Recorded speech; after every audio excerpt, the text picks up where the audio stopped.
Welcome to the Beyond Barriers podcast. If you're an ambitious woman who wants to advance in leadership, then this podcast is for you. This podcast is co-hosted by Nikki Barua, digital innovator, serial entrepreneur, author, and speaker, and Monica Marquez, senior corporate leader, ex-Googler, and diversity expert. From inspiring stories to cutting-edge strategies, you'll learn how to develop the skill set, mindset, and tool set to get future-ready fast and accelerate your success. Hi, I'm Nikki, your host for today's episode. Doing what you love is rewarding. Being able to make a living from it, that's a bonus. But receiving recognition for your work is priceless, and it brings infinite motivation to do even more. Our guest today is Shalini Vadhera, founder and CEO of Ready, Set, Jet. Shalini was pursuing her passion for beauty when she received a heartfelt note from a client thanking her for making his wife smile again. At that moment, Shalini knew that that's exactly what she wanted to spend the rest of her life doing.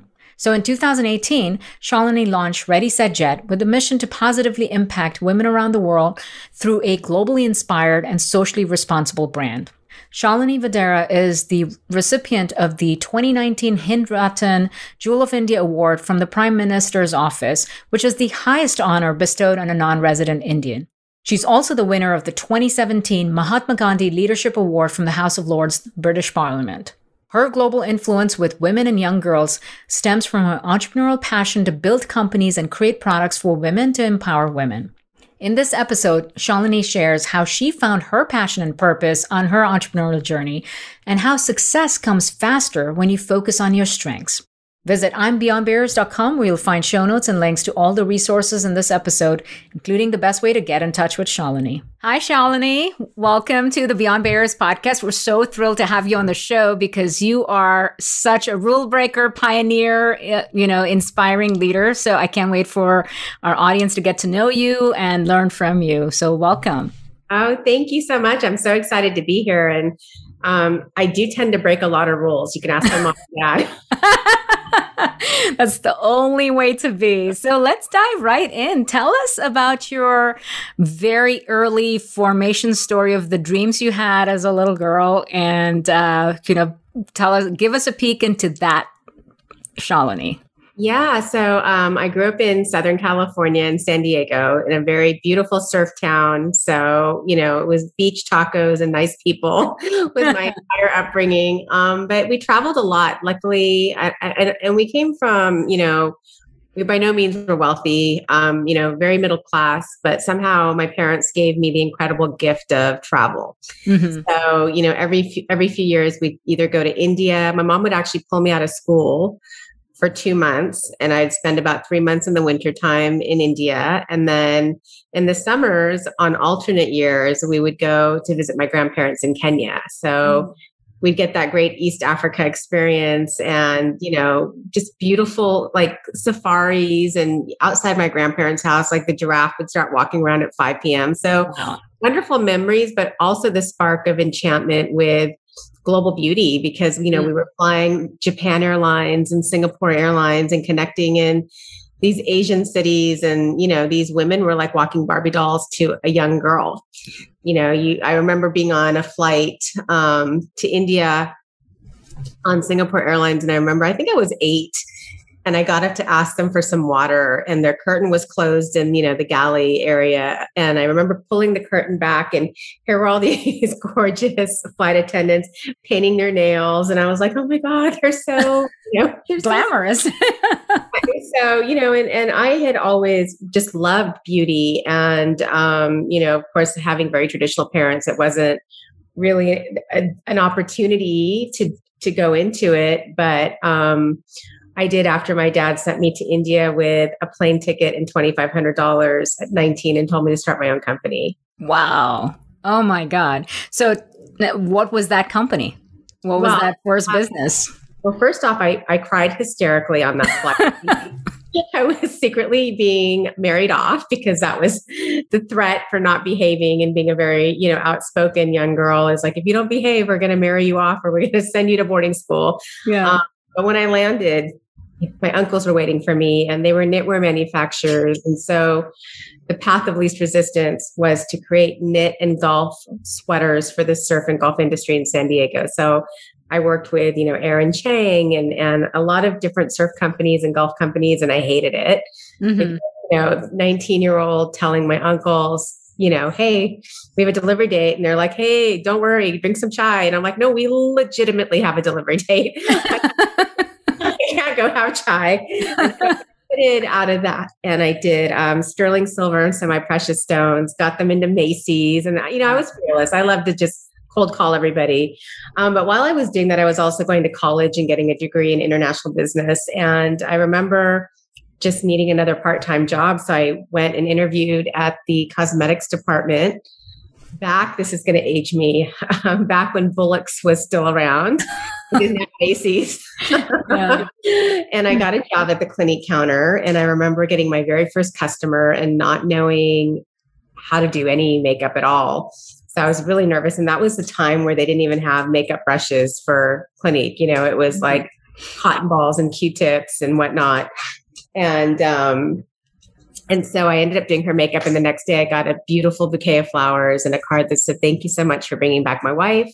She's had cancer. You put a smile on her face. And growing up looking different and coming from a different culture, I was exceptionally bullied through school. And so for me, I truly understood very innately the power of self-esteem. And when I got that card and I read it, I'm like, this is what I want to do for the rest of my life. And that was really the beginning of my career in beauty. Wow. That's an incredibly powerful story. And it really speaks to, discovering that purpose of believing in something bigger than yourself, that the path then just simply unfolds after that. So fast forward from that point, when you had that clarity and you discovered sort of what you wanted to do, it's one thing to know your North Star. It's another to kind of figure out, well, how are you going to get there, right? So what were some of those pivotal decisions or moments that, got you to where you are now? It's interesting because I don't feel like it was strategically or methodically laid out. I just kind of went with the flow. Like I loved makeup. I loved what I was doing. At that time, there was a lot of new brands launching, like Laura Mercier with Laura, Makeup Forever with Danny Sands, Smashbox with Dean and Davis Factor. So I became a regional makeup artist for pretty much all of Southern California. And I would go and help these brands launch in store. And I loved it so much. And I must have done a makeup application on someone very important because I got a call one day from NBC Studios saying, hey, we heard about your stuff. Do you want to come up here and show us? I didn't really know what my stuff was, but I wasn't at all. Yeah. But I wasn't going to turn down any opportunity to drive on a big Hollywood lot, especially in San Diego. I'm like, wow, this is major. So I drove up 2.5 hours to NBC Studios in Hollywood. Yeah. Did my version of TV makeup, which now I look back and I'm like, oh my God, how did they hire me? Excuse me. And and that kind of got me started on the local news at NBC. I was driving 4 days a week, about 5.5 hours round trip. Wow. And within about 6 weeks, I remember the head of hair and makeup walking in the makeup room and he looked at me, he's like, pack up your shit, let's go. And, these like veteran hardened makeup artists are like, bye, you're fired. And I'm like, oh my God, I'm fired. I gave it a good run. I had no idea what I was doing. This is so embarrassing. So I'm packing up my stuff and following this guy out of the studio. And then all of a sudden he takes a left turn and walks me right onto the Tonight Show with Jay Leno. And he's like, you're really good. You're going to work here. And that launched my celebrity makeup artist career. And so, from there, because I was working with so many celebrities, that got me on TV in San Diego to talk about what it was like to work with the likes of Simon Cowell and Alec Baldwin and on some of these great shows. And I remember doing that. I had no idea, again, what I was doing. And a few weeks in, Tom Bergeron, who's the host of Dancing with the Stars and Funniest Videos, he was hosting Hollywood Squares at the time. And honestly, like one of my most favorite shows I've ever worked on. When Henry Winkler became the executive producer, we'd literally go to work, have spagos for breakfast, work with 15 different celebrities a day, have an on-set masseuse. I'm like, are you really paying me to be here? Time of my life. I was working with like Shaq. I mean, anyone that was a guest on the show, I was doing their makeup. And it was just an environment where all you did was laugh, laugh, laugh. So Tom had heard that I was doing TV and he said, hey, this is a theme in my career. Let me see your stuff. I'm like, okay, I don't know what my stuff is, but here's a copy of one of my segments. Yeah. He's like, great, I'll call you Tuesday and give you my feedback. And I'm like, okay, you won't hurt my feelings. Like, I love feedback. I think feedback is such an important thing to be open to, while it might hurt your feelings, at the same time, it's what's going to make you grow. Right. And so I was like, you're not going to hurt my feelings, just whatever. I know I'm horrible on TV. So Tuesday he called and he said, the only feedback I have for you is I've scheduled you a meeting with my agent. You got to do this. And I was like, okay. So I went driving back up to LA. I remember getting in the elevator with Ellen DeGeneres and I was like, what am I doing here? This big agency. And I remember her saying, oh, you're really cute. Let's get you in a helicopter and you can do traffic. And I said, well, one, I'm like deathly afraid of helicopters. So that's never going to work. Two, I want to be a brand. And she's like, I don't know what that means. And I'm like, I don't either, but I know I need to get to New York for it to happen. And so everybody rallied. I remember going back to work at Hollywood Squares and telling Henry Winkler and Tom, I'm like, I need to have a tape so I can get to New York. And Henry was so generous that day. He was like, go get into hair and makeup, take our camera crew and go interview every one of these celebrities and you'll have your tape. And that got me booked on the CBS Early Show. And that started me as a beauty expert on television. And then from there, I was really able to very easily carve out my niche and distinct voice. Wow. Everything you've shared so far really highlights that clarity, that when you have clarity on what you want and why it matters, and then you commit to your craft and, just being the best at what you do, but also focusing on serving and making a difference, that the path really does unfold. It's a series of serendipitous things that worked out, but it's almost like it was destined to be. Yeah. And it's interesting as that the term hindsight is 2020 is so true because, I'm now about 15 to 20 years into my career and I'm able to look back even at the hardest times and truly understand with gratitude that I wouldn't be so purpose-driven at this point in my career had I not gone through some of the trials and tribulations as an entrepreneur. So it is interesting even when you commit and you don't know where your path is taking you, it does work out the way it's supposed to. Right. What were some of the scariest moments for you that really sort of challenged your sense of self or perhaps, filled you with uncertainty or doubt? Yeah, I mean, it's interesting. I think growing up as an Indian girl in a traditional household, part of your values that you're taught is to not speak up, don't rock the boat, don't have an opinion, don't make people uncomfortable with your voice, and then let's layer on just incredible parents with beautiful hearts that are like, trust everyone, the world is beautiful. Everything's done on a handshake. So that did not serve me. It served me well in life, but it did not serve me well in business. And so I think some of the scariest and also like the most discouraging times were, one being a solo founder, I never really went into the co-founder play. And, early in my career, and I still get it now. And it's very interesting, especially after Me Too, that, some of these guys still want to harass women. But, I faced a lot of sexual harassment, a lot of gender bias. I mean, I even, going against my gut was probably my biggest life lesson. Taking on the wrong partners was another huge lesson. And those were scary times for me because, I was very naive in starting my journey. Everything had fallen into place just beautifully. And, I was coming from a upbringing of trust. And so getting into situations where it was about as opposite of anything I had experienced in my life was scary, hard, sad, devastating at times. But I think the gift in those experiences is one, learning more about yourself, to learning how to navigate through those ridiculous narrows in life, right? You'll have all of a sudden a wide path, and that path starts to get so narrow. How do you navigate those narrows? And who are you when you come out of those?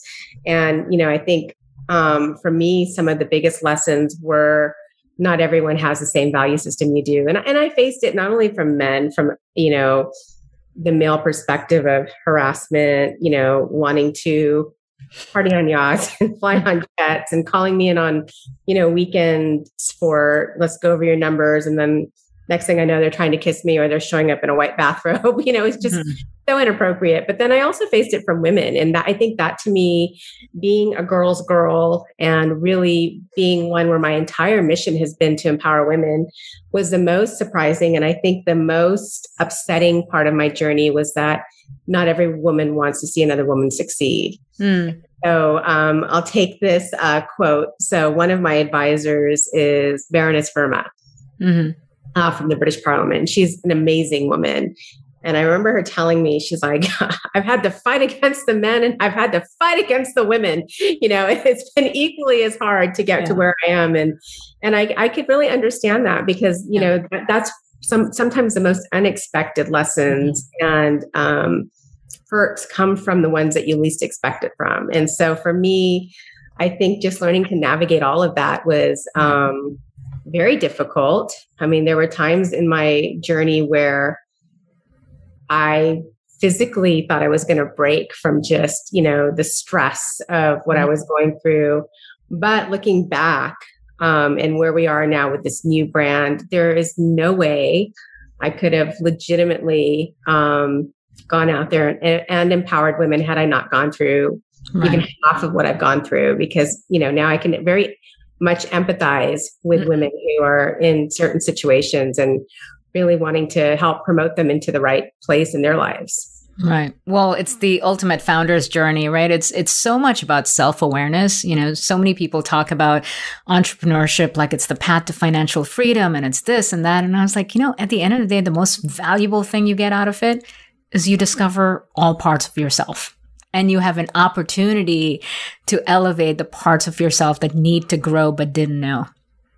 100%. I mean, I think it's the most exciting journey of all, if you think about it, because the knowledge you have and the relationship you have with yourself is just, I don't know too many people who have not been a founder that have that type of, awareness and understanding. And it's a 24/7 job and you're on like a crazy roller coaster of highs and lows. And, it's really fantastic when you can meet like-minded people that understand what you've gone through. Right. I was speaking to another founder on the podcast who's built up a very large business. And one of the things she said was, you realize you're different and you don't fit in anywhere, not with the women, not with the moms, not with, regular families, and embracing that difference. The moment you do that is when you get liberated. And it is liberation. It is truly like incredible freedom that you feel. Right. And then you understand you don't have those expectations of like, why am I not over here? And why am I not over here? I mean, it is truly being a lone wolf at times. Right. And so with all of those incredible, hardening experiences, if you will, where you are right now, tell us about the new brand, the big mission, the big vision, and introduce us to it. Yeah, absolutely. So we recently launched a new brand called Ready, Set, Jet. And, if you know anything about my previous brands like Passport to Beauty and the book I wrote, Passport to Beauty, and, I've created brands for Paramount Pictures and Turner Classic and you name it. I'm a brand developer at heart. It's my most favorite thing. But this one's really special. So in late 2017, I received the Mahatma Gandhi Award at the British House of Lords for my work in women empowerment and beauty. So prior to that, I had a crazy spiritual awakening. I had met a Korean master when I moved to Los Angeles.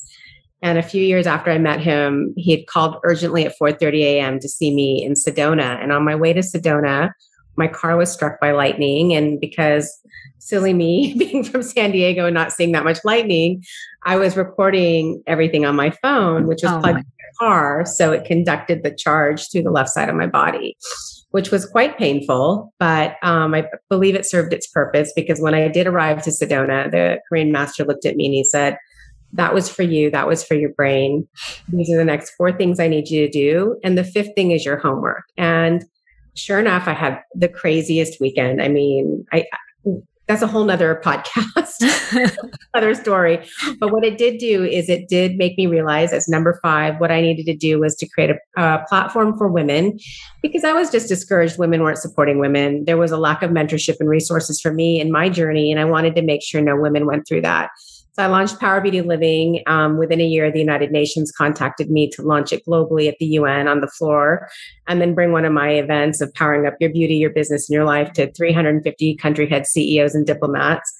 And so that put me into a much different place in my career versus just beauty, because we were doing all these amazing activations for women. And that's what got me this award. And so it was an honor to receive it. And then I happened to go to India 3 months later after 9 years.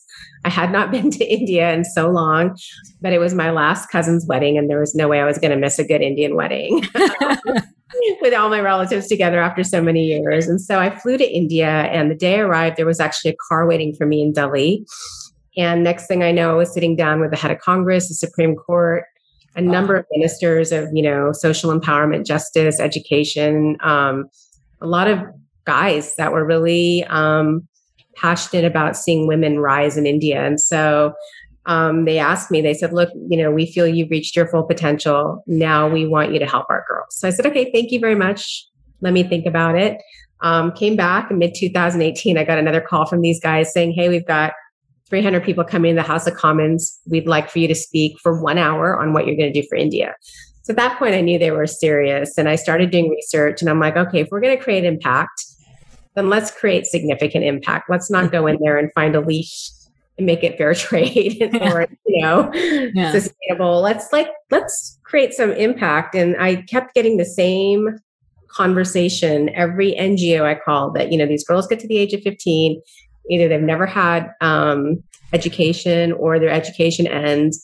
They are either married, become servants, or trafficked. So really, there wasn't a lot of opportunity for these women. Meantime, we saw that Amazon was investing $5 billion specifically in the beauty vertical in India. Nobody had actually gone in there and democratized beauty. And that was very exciting to me, because, it's always weird as a makeup artist by trade to travel and go into countries where we have these beautiful skin tones, but there's no products that celebrates the different shade, And so I was like, all right, India really needs this, because they've got like 4 main foundations that don't match. So at Fair and Lovely.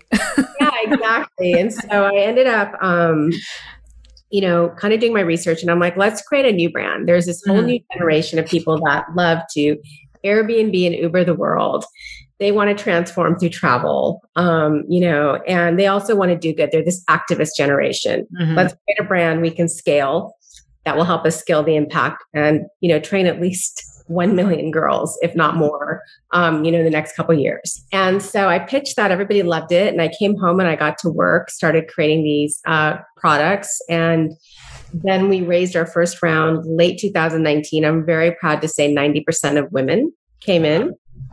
And then we were in India. I received the Jewel of India Award actually from Prime Minister Modi's office in 2019, and then had a great meeting with Amazon. And we have just launched the brand during the pandemic. We were in India early in 2020 with the girls in the slums, which I have to say was just incredible to see the thirst in their eyes, that they had an option to be anything they wanted to be, but, especially in beauty, it's such a universal language. And so we're really excited about what the future brings. We've raised money from just an incredible group of, investors. And like I said, I'm proud to say we're about 90% female funded. We did a crowdfunding campaign earlier this year. again, creating more equal opportunities for women. I wanted more women to be investors. I wanted more women to proudly walk in a room and say, I'm an investor, I'm an equity holder in this brand. Mm-hmm. Knowing that a lot of women didn't have the risk appetite that men do with the larger check sizes and whatnot, we launched with the new Reg CF, a crowdfunding campaign where any woman anywhere in the world could invest for as little as $100. Wow. Be an owner and ready, set, jet. And we were so successful in bringing so many girls overseas in between the ages of 18 and 24.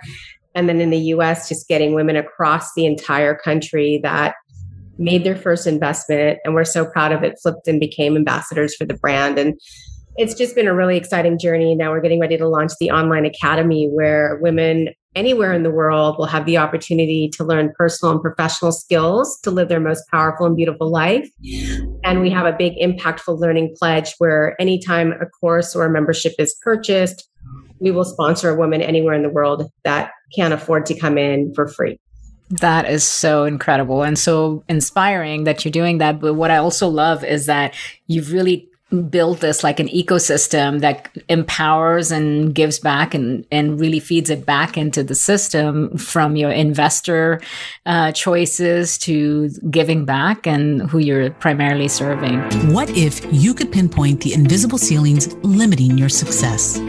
Imagine having clarity on your strengths and barriers so you can take action and gain unstoppable momentum to advance as a future-ready leader. Well, that's exactly what the Beyond Barriers quiz will help you discover. You'll get your personalized score based on the 25 essential elements proven to accelerate success in the digital age, so you can understand what's holding you back and where to focus your efforts. The Beyond Barriers quiz is completely free and takes just a few minutes. Go to iambeyondbarriers.com/quiz and take the quiz today. So let me ask you a specific question around fundraising, for example. You and I have talked before about just the challenges for female founders in terms of raising funds or getting access to capital. It's not easy being a female founder to begin with. We're the underdogs, but it's even harder when you're trying to scale and get access to capital. What advice would you give to someone who's aspiring to build, how to think about it, do's and don'ts, if you will, from your own experience? Yeah, actually, right now, it's an incredibly exciting time to be an entrepreneur. There's more resources out there than ever with, how to fundraise, cohorts you can join, different accelerators, different incubators. Like none of that really existed when I launched my first brand. And I wish I had that because maybe things would have, been a lot easier for me. But I think, there's so many opportunities to raise money without being the traditional, I got to go get venture. I've got to, do it this way. Now with the new Reg C, with the SEC, you can raise upwards of $5 million on crowdfunding, which is exciting because it's also a really fantastic way to build community. And, we were super unconventional with our first raise. We didn't go out knocking on all the VC doors. What we did is we threw a party at a crystal store on Hollywood Boulevard and invited a lot of women that we knew were either parts of angel networks or had friends that were, and we asked them to bring their friends, and we raised about $170,000 that way, alongside the C Lab, who just great guys that believe in, the mission of this company. So because of the, Y Combinator making it so easy with like even a safe note, you don't need to go into a very complicated raise. What you do need to do is follow your gut. So as much as you are being interviewed by these different investors, you should also do your due diligence on them. Mm-hmm. And because, once you raise money, you're literally getting married to these people. Right. So dating is okay, spend a little time. I mean, some of these investors that invested in my company, some of them invested after 15 minutes of meeting me, and that's incredible. Some of them wanted to have 3, 4, 5 calls. That's fine too. It gives you an opportunity to really get to know the person. And, we've turned down a couple $1 million in funding because they were just the wrong fit. So this has been a very intentional, thoughtful build of this entire brand, from the products to the investors we've brought on to the communities we're building. But I do mentor a lot of girls where they'll come in and they'll be like, okay, I got an investor, but they want 51% of the company. And I'm like, okay, well, your governance issues are, those are just as important as how much equity you own. Yeah. Well, I'm under an employment agreement. And I'm like, yeah, but they can fire you. Like, you've got to look at the different controls that are within contracts. So it can be a lot, but like I said, there's never been a better time to just access resources. There's Hello Alice, which is great for women to learn about funding. There's grants out there. There's so many different opportunities to get money right now without going that traditional route that's been done in the past. Yeah. What it sounds like is really, figure out what's really important. And there are more avenues than not, but also asking for help, instead of trying to figure it all out alone. And when you think about the ways that you have solved challenges as, encountered different levels of the business and things that you were creating, what were some of the strategies that you used to get access to people that could make a huge difference, but you didn't know them or didn't know how to approach them? Yeah, I mean, if 2020 taught me anything, Twitter has been phenomenal. I have literally done some of the best networking ever with fund managers, with investors, with people that have knowledge that I don't, and literally just reached out to them on direct message saying, hey, can I have a few minutes of your time? Or somebody might say, hey, I've got office hours open for founders on Fridays, and jumping on board. And so not only are you gaining a lot of resources and education around, some of the questions you might have, but now you're also starting to build your network and relationships. And I remember I met one gentleman and I was like, yeah, I'm doing this cross-border play. And there's a lot of difficulty in some of the regulations around it, the hesitancy of U.S. venture funds investing in a out of country play, all of these things. And he literally went on Twitter and Facebook and was like, hey, this girl's doing this big play in India. And because of that, we got retail partnerships. We met a bunch of more people that we would never have known. So Twitter's been fantastic. We created one of our strongest strategic partnerships from Clubhouse. Wow. So, jumping into Clubhouse and just not being afraid to raise your hand. I mean, it's scary and intimidating for so many of us to get up there and speak, but really forcing yourself to get out of your comfort zone and getting up on those, stages and speaking brought us about $70,000 in funding from key badass women, and really helped us with our entry plans into a country halfway across the world while we're sitting here in Los Angeles. So, Twitter is fantastic. Clubhouse is fantastic. And just like even attending like the startup grinds, like I just spoke at Startup Grind New Delhi for Women's Month. And I had so many people that were in the audience actually reach out to me for advice. And we've been able to, kind of get in and really mentor some of these younger entrepreneurs, which is really exciting. So, as much as you're gaining advice, it's also nice to pay it forward and make it a mutual, for everybody. Right. So Shalini, you're juggling so many different things. You have very big dreams and you've achieved a lot and you're on your path to achieving even more. What helps you stay centered, on a daily basis? Like what's your sort of daily habit that is a non-negotiable? Well, nature, for one. I have to get out in nature, and nature is so grounding and it allows you to really clear your mind. So that's one. The second one is really learning how to manage your self-talk and your thoughts. You can make or break yourself just on your thoughts. So I can very easily tell myself the biggest sob story and go down that rabbit hole. And by the way, everything starts to go wrong, right? So I really am very mindful in catching negative chatter and also like not being available to it as well. Like if you've got like negative people in your life, like just turning that off, especially on days you've got an important call or a pitch, like not even like being available to that, because that can affect your energy. And at the end of the day, what you do learn is that you are really the master of your domain and you control your energy.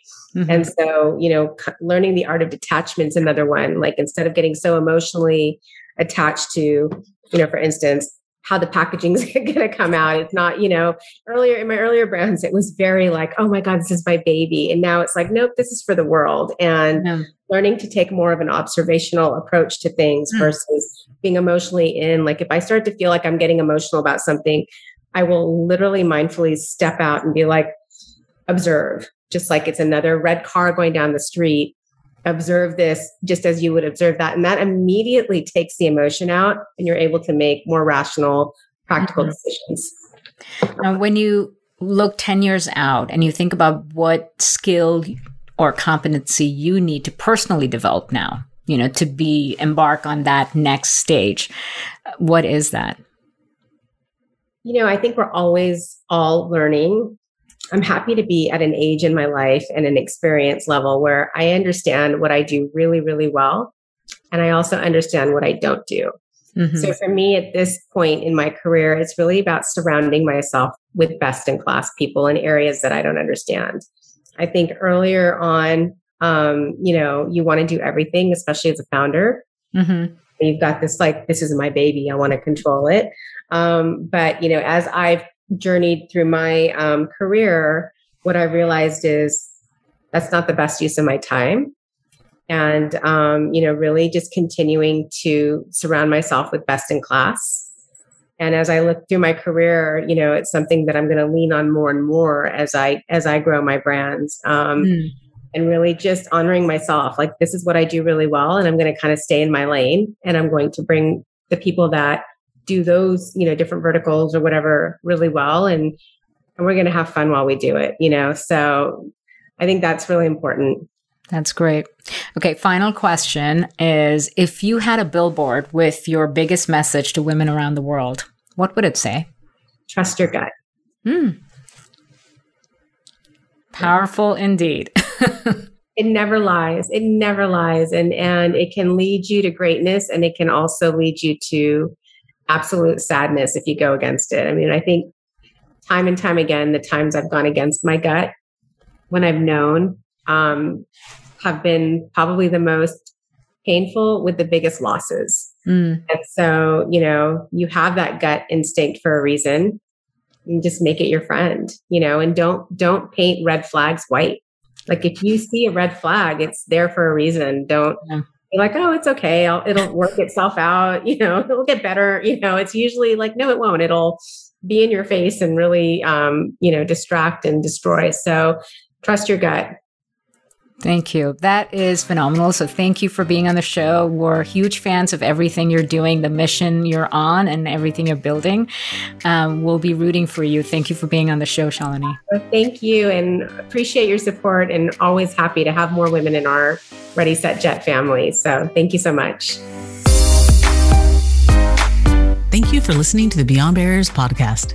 There are thousands of podcasts out there, and we are so grateful that you've chosen to listen to ours. If you enjoyed the show, please leave us a rating and tell a friend about it. And subscribe to get new episodes every Monday, Wednesday, and Friday. Visit IamBeyondBarriers.com, where you'll find show notes, links, and the best way to connect with our guests. See you next episode.